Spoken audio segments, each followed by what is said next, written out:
আসসালামু আলাইকুম। হাসান খালেদ, সভাপতি, বাংলাদেশ তৃণমূল পার্টি, আপনাদের সাথে। দর্শক শ্রোতা, ঈদ মোবারক। আগামীকাল ঈদুল আজহা।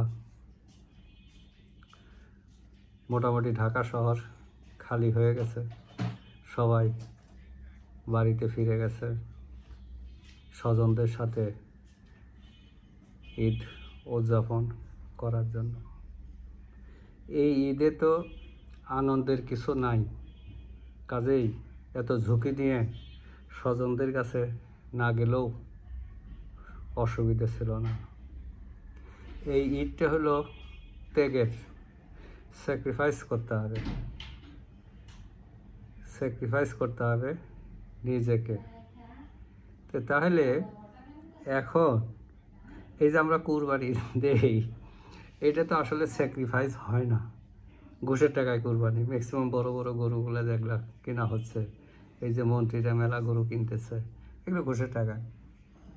এগুলো উৎস বোধহয় খুবই নিম্নমানের উৎস আর কি। যাই হোক, সেদিকে যাচ্ছি না। তাহলে ওইটা ত্যাগ হচ্ছে না।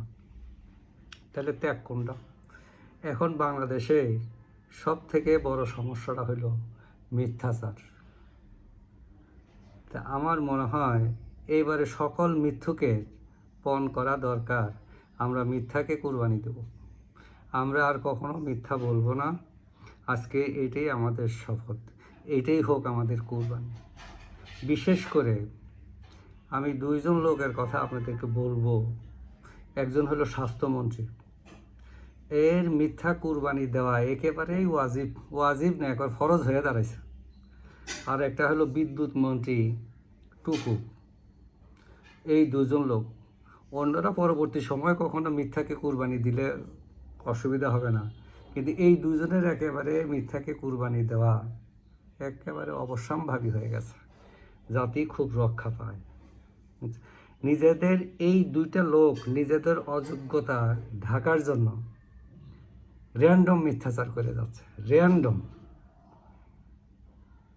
স্বাস্থ্যমন্ত্রী কী পাইছে? ও ভ্যাকসিন নিয়ে পাশে যায় আওয়ামী লীগের। আরে আওয়ামী লীগ 2 বছর পরে, আওয়ামী লীগ চলে যাওয়ার 20 মাস পরে সেটাকে তাদেরকে দায়ী করা যায় না, কেন? একটা স্টক ম্যানেজমেন্ট থাকে, সেফটি লেভেল থাকে, এগুলো স্টাডি করে বক্তব্য দেওয়া লাগে।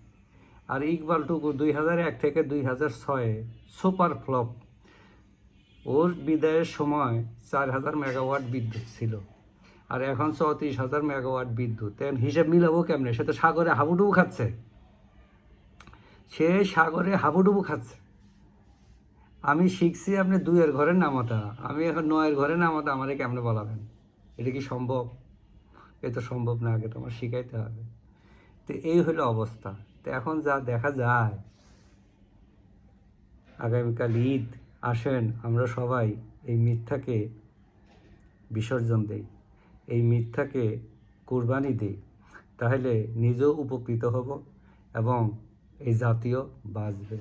মিথ্যার থেকে গীবত চর্চা করে, আর গীবত যে চর্চা করে সেটার কি আছে? আমাদের তো হাদিসে আছে যে সে মৃত ভাইয়ের মাংস ভক্ষণ করল, যে গীবত চর্চা করে।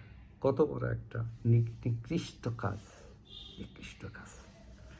তো এবার কথা তাই থাকলো, আসেন আমরা সকলেই মিলে এই ঈদুল আজহায় মিথ্যাকে কুরবানি দেব।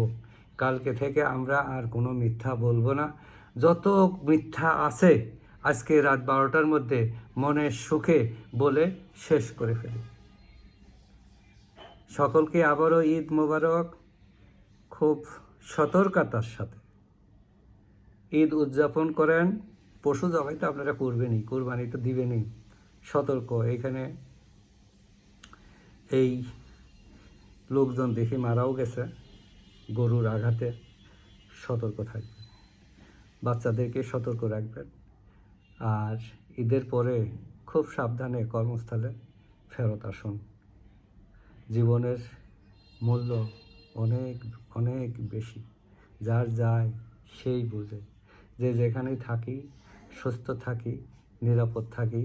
ধন্যবাদ সবাইকে।